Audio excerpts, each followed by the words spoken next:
दुनिया का सबसे ज़्यादा आबादी वाला मुसलमान मुल्क कौन सा है? जवाब है इंडोनेशिया। आबादी के लिहाज से दुनिया का दूसरा बड़ा मुसलमान मुल्क कौन सा है?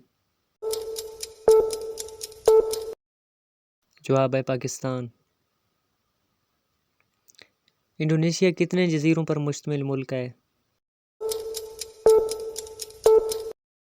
जवाब है 17,000। दुनिया के सबसे बड़े हेलीकॉप्टर कौन सा मुल्क बनाता है? जवाब है रूस। दुनिया का पहला सैटेलाइट 1957 में किस मुल्क ने खला में जोड़ा था?